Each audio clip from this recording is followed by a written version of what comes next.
One, two, three, four.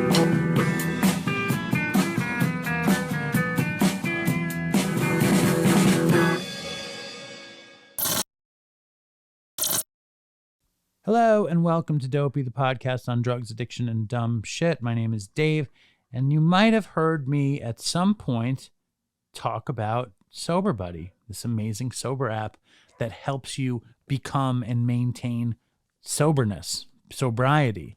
Now, today we are joined by Tara Schiller, the creator and CEO of Sober Buddy. Now, Tara, before you say another word or a word, me and Tara were in Washington Square Park last week, or was it? It feels like weeks ago. Was it last week?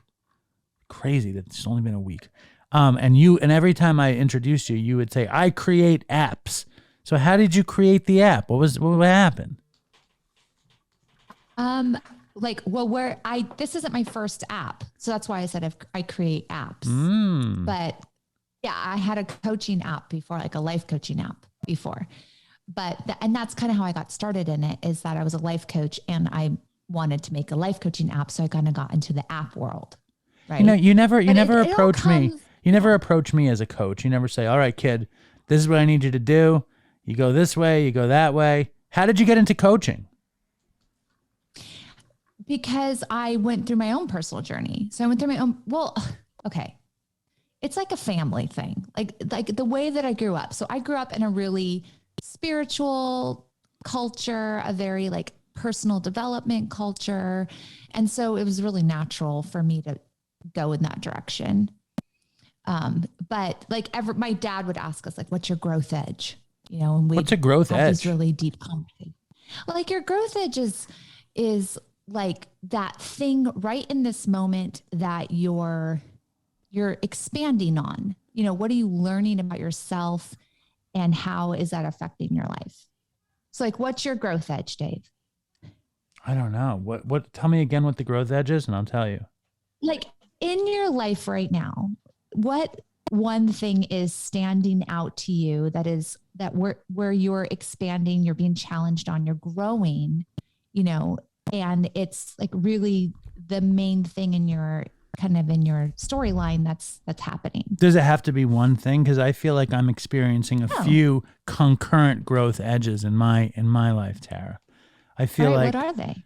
I think the number one thing in my growth edge is probably my kids and my family, and like how to adapt to being a good father and a good partner and make the right moves and be a good listener and be a good participant and not make my own bullshit run the thing. But also Dopey. Like I'm always trying to make Dopey do the next thing, and also stupid Katz's.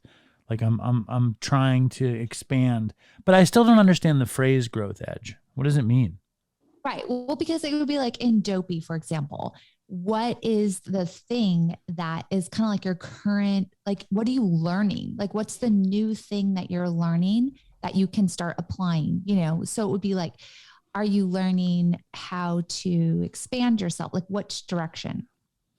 The only thing I've learned lately is that salacious titles make for more downloads. That's my only, okay, that's the only, so that's the only learning that if I say somebody shot, coke into their neck or, got busted for having 100,000 doses or anything like that. So you're learning about clickbait. Yeah. I've learned about clickbait. That's interesting just because I don't feel like I'm learning as much as I should be or would like to be. I mean, there are a lot of things that I learned, like in-person interviews are better than remote interviews. I have an interview going up tonight with a Real Housewife of New York. I told you a little bit about it. I made an old mistake in that interview, which was I got too excited and I probably dominated the interview. And I shouldn't have done that. I learn and I forget all the time. When you were, I do. But I feel good. I mean, the number one process for me is to have fun, and to want to do better, And then if I have that, then I'm capable of doing better. And it's like For me, it's very instinctual. Like I'll hear something that I don't think is good and I'll take it out, or I won't go there. Like I kind of know the path for how I want Dopey to be. What got you to the path of coaching professionally, and how did it translate to an app? Yeah, well, I would do it. It kind of transitioned because people were naturally coming to me, to walk them through kind of transition periods of their life. I tend to attract people who are going through a major transition. They're changing their, religious beliefs, or they're going through a divorce, or, they're going through like a major life change, and they need a new perspective and guidance and things of that sort. So I started attracting that, and people kept telling me, oh my gosh, this was monumental and you helped me so much and all of that. And then I started to recognize how much I just really enjoyed that. Like it's one of my biggest joys is to the way I see it is like unlocking cages for people so they can like walk freely into a new place. And that's kind of just being this all accepting kind of voice of reason. And so then I started to look into it and get trained on it and do it professionally. But then I saw that there were a ton of patterns. Like I was telling a lot of people the same thing over and over. And so coaching is very expensive to get because you're trading hours for dollars. It's like therapy. And I had a lot of people who they couldn't afford that or whatever. And so I thought, we don't really have to necessarily meet one-on-one. I could probably put this into a program and it would be less expensive for you. And so I did that. I put it into a program. And then at that time, as a hobbyist, I had been building websites and doing graphic design and stuff. And I thought, I bet you I can turn this into an app. So I turned it into an app. What'd you call it? It was called You Coached. Nice. It was cool, but it wasn't like I ended up kind of going, I don't know if this is going to be like a sustainable program and all of that. But I got really into it, and I got really into app building. Here, before you say, wait, hold up. Okay. Before you say anything else, when you were saying how like when you coach people, you found that you were saying the same thing over and over again. What was like something that you found yourself saying over and over again? Well, it just depending on there's like one of the big things I would ask people is what's your fear, and kind of when it comes down to it, we come up with all these justifications, we'll come up with huge storylines. We'll come up with philosophies, dogmas, everything. And it kind of just comes down to, we have this fear. What is our fear? And just getting down to the nugget of what is our fear?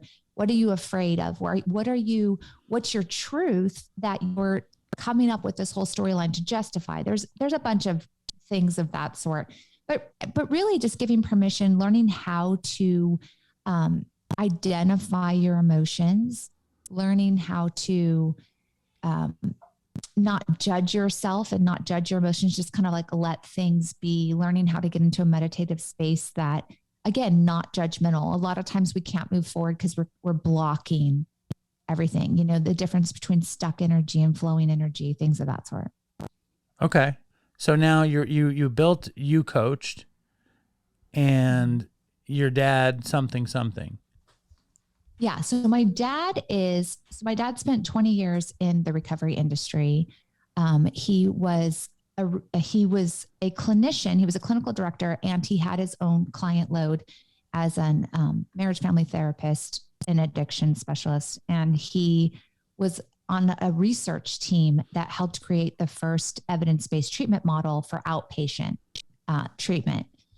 And in the area that he was in east of LA. So it was a lot of meth, a lot of heroin, things that sort. Cocaine was a big epidemic in the 80s. And sure. He had started there. And your dad was an addict too, right? No, he wasn't. He was not in recovery. He was he was a therapist, and he ended up in the recovery field. Mm-hmm. So he had started there as an intern and stayed in that field. Was there like, you're doing You Coached, your dad is obviously changing a ton of people's lives.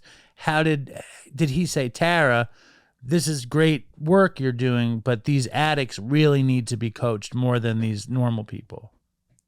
Well, he's always been on the kind of the forefront of moving everything forward, right? In with recovery. He was really passionate about putting mental health practices into recovery, saying, hey, this is a disease. This is a mental health issue. This is not just like a moral issue, because that's how it used to be seen, as just a moral issue, and just pull it together. And so he was really passionate about saying, no, we need more effective. We need to, more effective methods. We need to increase access to care. And so when he saw that I was doing the coaching app, and him and I would talk all the time, and I'd actually brought him in to kind of do a segment on the coaching app, and we were just discussing it. And he said, what would be really cool is if we could do this for recovery, because he's like, there's just nothing like this out there. And we really need to improve access to care. Because a lot of the things I was talking about was when we duplicate it in this way, and when we create like these challenges and we create this empathy in this way, we can bring this information to people at such a low cost, because you can duplicate it, you create it once and then you can duplicate it. And so then you can bring it to people at a really low cost. And it is expensive to create up front, but it's way less expensive than having a clinic, having people in, and then you can stay with people longer because it's not as inconvenient for them. Right. It's not invasive. It's very much like right there. You just turn it on and look at something. You don't have to drive somewhere. You don't have to get, time off of work or time away. You can just be doing it, So where were you with your dad when the concept of Sober Buddy crystallized? Where was the Eureka moment? What were you doing? Were you in the Grand Canyon? Were you on vacation? Were you in the bathroom? What happened, Tara? Well, it was kind of a funny thing. And I used to do this to my teams a lot. And I might still do this. You can tell me because I do this. Is him and I had a conversation, I don't know, like a while back, like before this. And we were, it was kind of casual, and I had dismissed it because I was so focused on our thing. And I'm really spiritual. So I was like having a meditation, and I just saw super clearly in my meditation that I needed to do an app for recovery, and that I was going to partner with my father and do this. And I just knew that's what I needed to do. So no one has any idea about this. And I come up with this whole plan, and I just kind of drop it on everybody in the morning. So my father, he lives in Uganda. He's lived there for 15 years, and we can touch on that in a minute. But I call him and I'm like, hey, I'm going to create an app for recovery. I want you to be my co-founder, and I want you to, I want you to be the expert and help me write this track. And I told my development team, I'm like, hey, I'm making a new app. At the time it wasn't called Sober Buddy, it was called R Squared, for rehab and recovery. Okay. And then no one could remember the name. So I was like, we need something cute. But did you go into another meditation? Did you it. go into another meditation and the blue fluffy guy appeared in your brain? Okay. The blue fluffy guy, he was originally going to look like Baymax. Do you know that movie, Big Hero 6? Yes. Okay. The marshmallowy Baymax guy. Yeah. It's like medical. I was thinking, I want something neutral, right, that everyone can relate to. Right. But then when I went to go design, because I did all the designs for the app, I was trying to find like a character and trying to put a character in there, like just a filler character while I was designing the app. And I saw like a little monster character. And like as a joke, I put the little monster character in, and it shifted all of like the mood of the app, and I loved it. It so felt then I right. drew. It felt more right to have the little monster versus the kind of neutral android. Yeah, how like authors will say a character introduced themselves to them. And I always thought that was so weird. Like, how does that happen? But I felt like that's what happened with this little guy. And I drew him out, this little blue fluffy guy. And it was like, this is it. This is our Sober Buddy. And I'm like, I don't even care if anybody else likes it. I'm in love with him, and he's going to stay. So what happened first? Did the character happen first, or the name Sober Buddy? Which was first, the buddy Sober Buddy, what the name Sober Buddy was first. And then the Yeah. blue guy kind And of then- popped out of your imagination. Yeah. And he came to be, and as soon as I introduced him to everybody else on our team, everyone shifted. It's like I saw a huge shift in everyone's mood towards the app, mood towards the project. And I just knew it was the right fit. It was like the Nike swoosh of recovery app characters. It was just people And like I had him. some people who were like, is this going to work in this industry, this little blue fluffy guy? And I was like, I think it's going to work. I think people are going to love it. Well, I think people do love it. And when you and your dad were putting it together in the first place, what was the idea? Like, how did you come up with the challenges and all that stuff? Well, we followed an evidence-based model. So we knew we wanted to follow the model that my father had helped create. It's called the Matrix Institute model. Okay. Because it was evidence-based and he was super familiar with it. So he knew all the nuances and he would train on it and things of that sort. So he would know kind of like all the in-between things. And we really had to think about how we were going to break it up. Hold up. What does evidence-based mean? It means that it has been proven to be effective through studies. So they ran multiple studies and they switched up the curriculum until it proved to be more effective than treatment as usual. So so all these skills, and a lot of it's based on cognitive behavioral therapy, which is retraining your brain. It's saying that your addiction is more than emotional. It's saying your addiction is also physical. Right. Okay. So you have to address that. You have to address how it has affected your brain and your body, because, if you're just addressing the emotional and you're not preparing for the physical effects and the physical ways that your body is going to try and trick you into using it again, Sure. Then you have a lower success rate. And how familiar were you with addicts and alcoholics in general at that point? Well, as far as I wasn't super familiar with recovery. So other than what I grew up, my father was always in the recovery field growing up, but that doesn't necessarily mean that you're super close to it. I had my ex-husband at the time came from both of his parents were addicts. So I knew kind of that element of it, but I wasn't there. I mean, to this day, they're still not in recovery. Sure. Lots of people aren't. Yeah. There wasn't like a recovery culture. But as far as the actual recovery thing, I had to learn the whole, all that it was about. And I think it was interesting because I think that was good for our app, because I was able to come at it from a non-clinical perspective. So coming at it from an even more, like our generation and just what I had done with life coaching with the no shame thing. Right. Right. So there was still a lot of I had to edit out a lot of still shaming language, even from like the research and things. I would say, no, we're going to go at this and we're not going to have any shame language in this. And so I went through every single piece of content and edited out that kind of language and made it really person-centered and very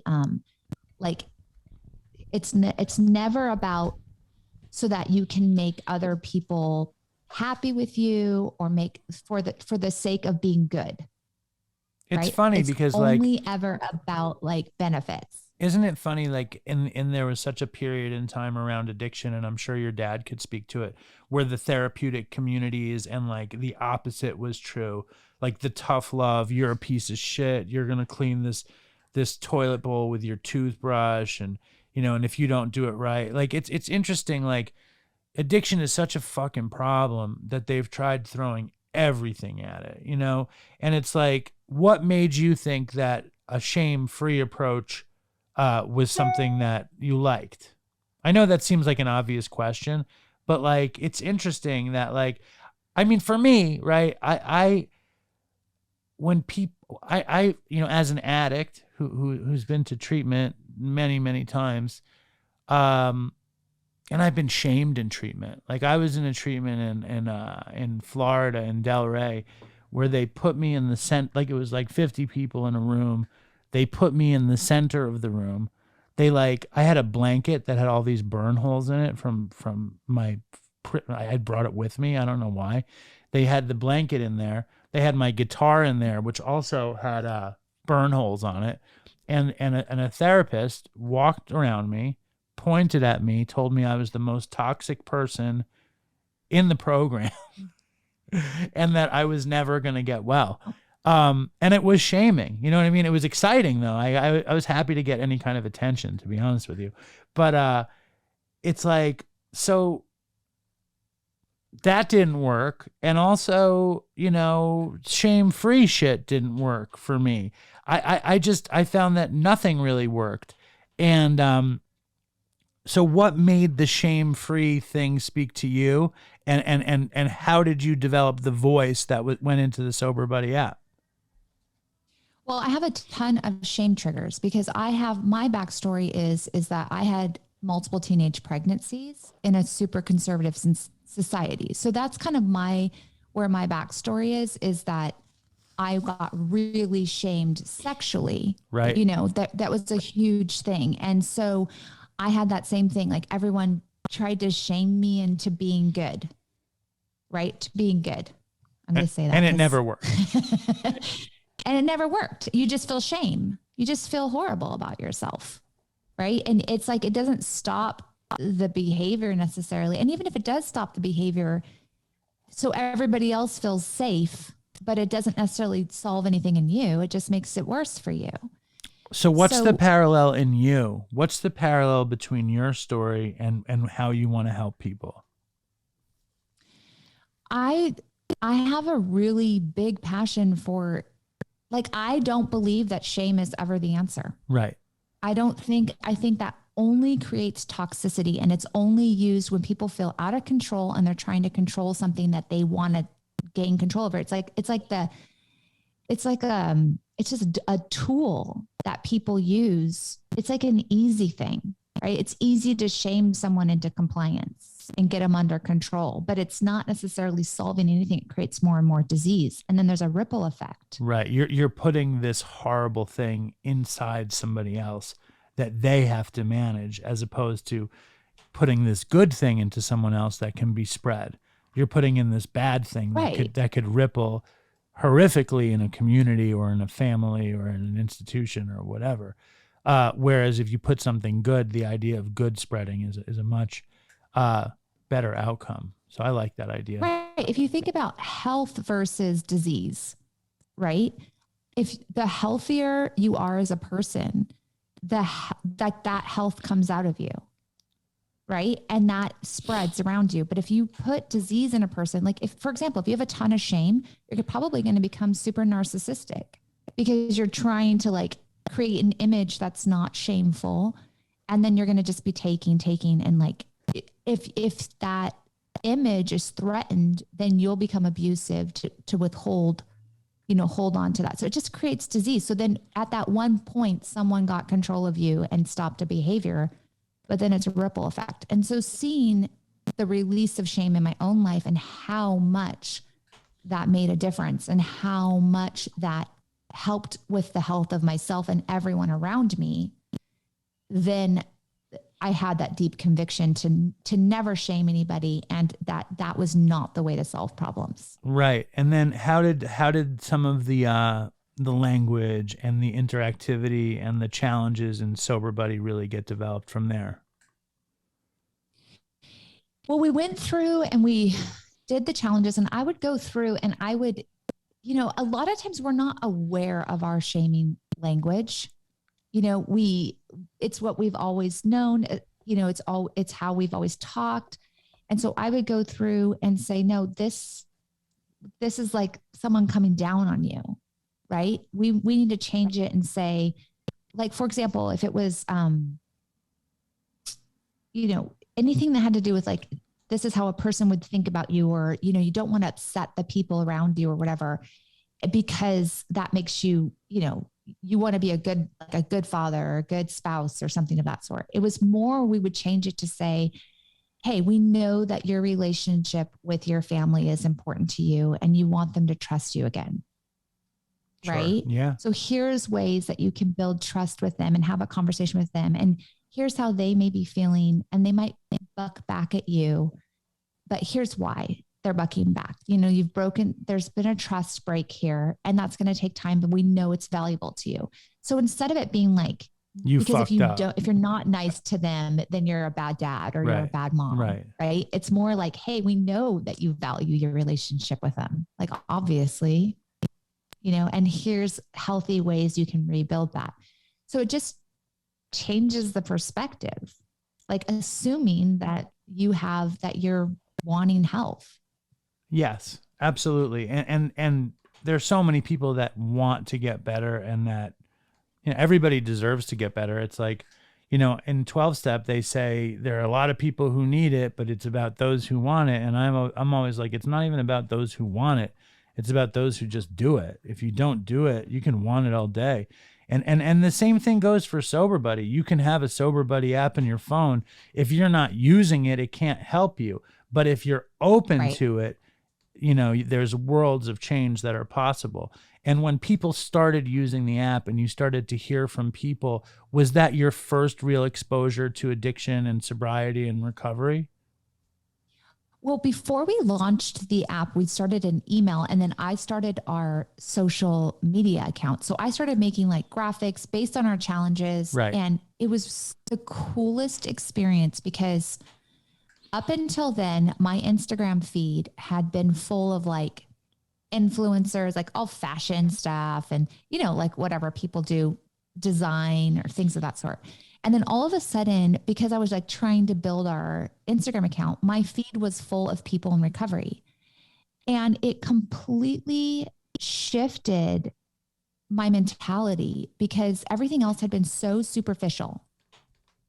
And everyone that was in recovery was so raw and real. Right. It was like I've had to come to the point where I've had to admit that there's been an issue in my life. I've had to like humble myself to the point where I've said, I need help or I need to do something about this. And suddenly it was about connecting and about being raw and real. And it just like reignited my faith in humanity. Nice. And it just fed me in a really deep way. And it was a cool experience. And some of it was gut wrenching, some people would reach out for help and I didn't have anything I could help them with. And it would be, I cried a few times, people who have worked for me have cried a few times on things coming at them, but I think it's been a really cool experience. I'm crying all the time. It's like, I'm just a ball of tears. I've really enjoyed my experience with Sober Buddy. I've enjoyed doing the challenges. Me and my partner did a Sober Buddy challenge last night, the things we like about each other challenge, and we did it on Dopey, and that's coming out actually tonight. Okay. And she's worried that it might be a little too intimate for the podcast, but it was cool. That's anyway. Interesting. That's a good little clickbait plug. It's too interesting for the podcast. Too intimate for the podcast, right? It was cool when we were at Washington Square Park and like we met that Brazilian girl who was totally sober curious and her eyes lit up at the chance of I think being able to interact with her phone as a means of dealing with this problem that's developing.